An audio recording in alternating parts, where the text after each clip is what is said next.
Hello everyone, GadgetGirlKylie here, and welcome to a comparison video of the PS Vita versus the Nintendo Switch. So since my PSP versus PS Vita video was so popular on the channel, it's actually one of my all-time most popular videos, I decided why not do an updated version of the PS Vita versus the Nintendo Switch. So this is just going to be some very basic comparisons and early impressions in this video. But anyway, I hope you guys enjoy it. So first things first, if you guys saw my unboxing video, you would know that as soon as I took the Nintendo Switch out of the box, I was pretty surprised at the size of it. Obviously I knew I wanted the Nintendo Switch, but I didn't look into like spec details on its actual dimensions.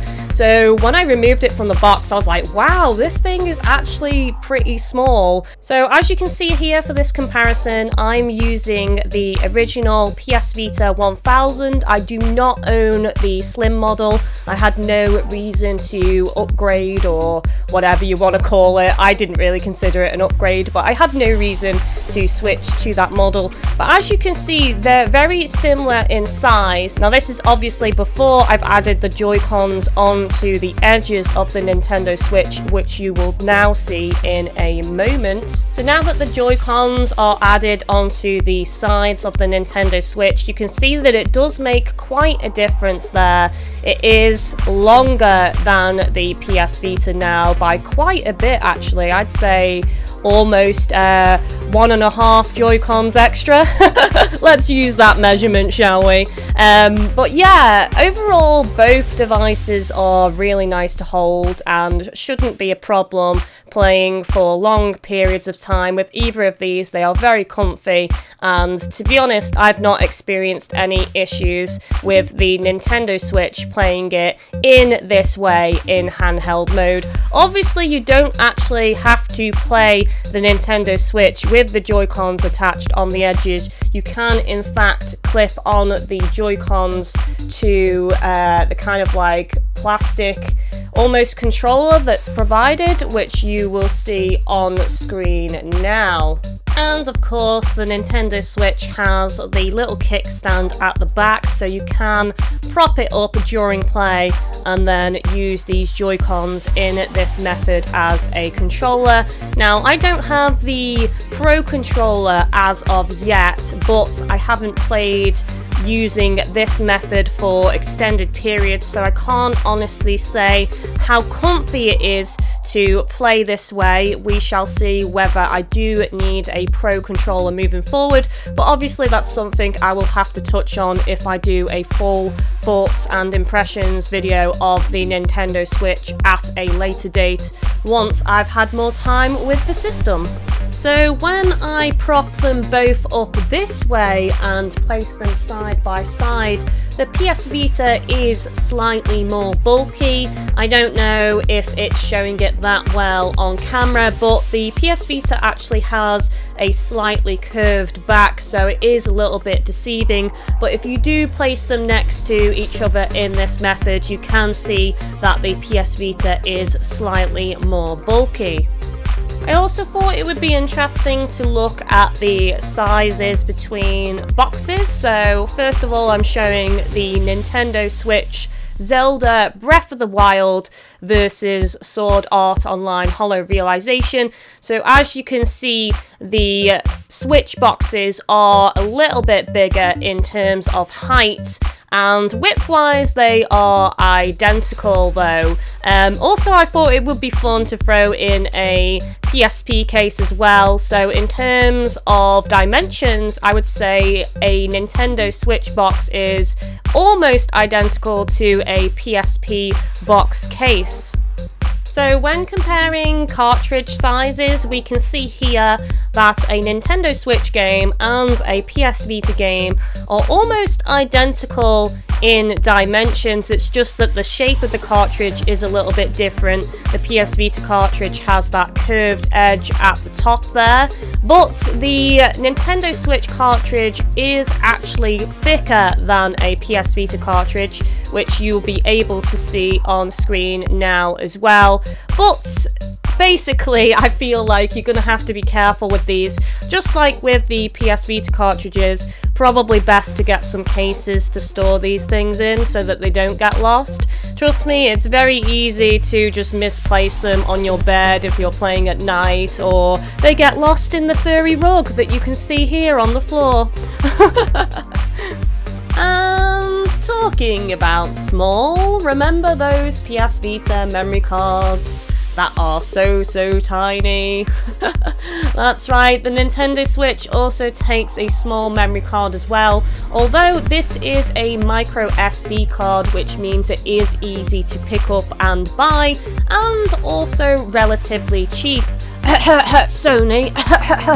That's right, in my opinion, Sony made a big mistake making first-party memory cards for the PS Vita, and in particular, not price dropping those memory cards at any real point, to be honest.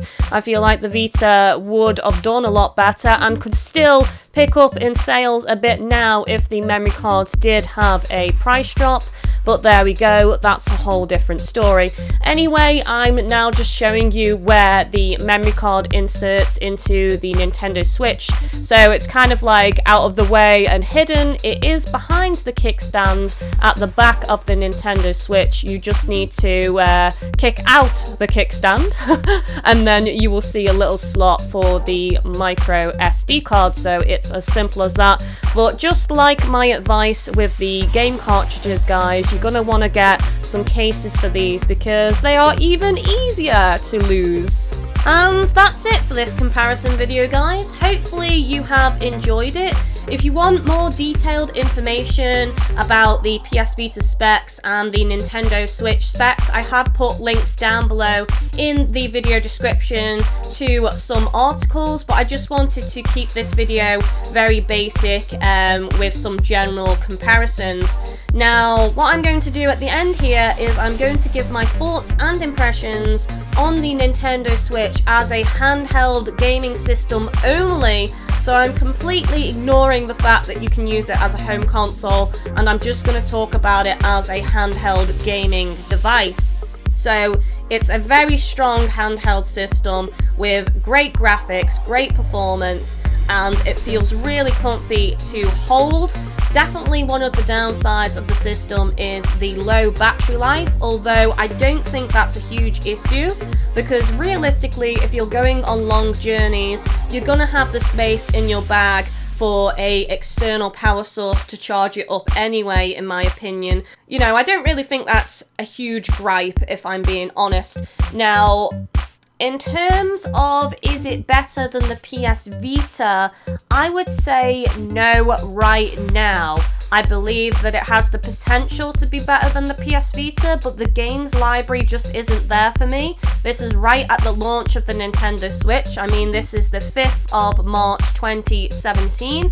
And to be honest, I would have preferred it if the Nintendo Switch was delayed a bit and we had like Splatoon 2 and Mario release as well as Breath of the Wild, in my opinion. But in all honesty, the PS Vita is inferior in terms of specs, but the games library is there. There are some amazing games on the PS Vita and many more to come, even though it's dead, apparently. So right now, for me, the PS Vita is still better than the Nintendo Switch, simply because the games library just isn't there on the Nintendo Switch. But that said, I am of course super excited for the future of the Nintendo Switch. I want to see a Monster Hunter, I want to see Pokemon Snap, Pokemon Stadium, Luigi's Mansion games, you know, Smash Bros. There's so many games that I am looking forward to on the Nintendo Switch, and I honestly hope it does well because it is a great system. Now, moving on to talking about it as a home console, I do think it is underpowered.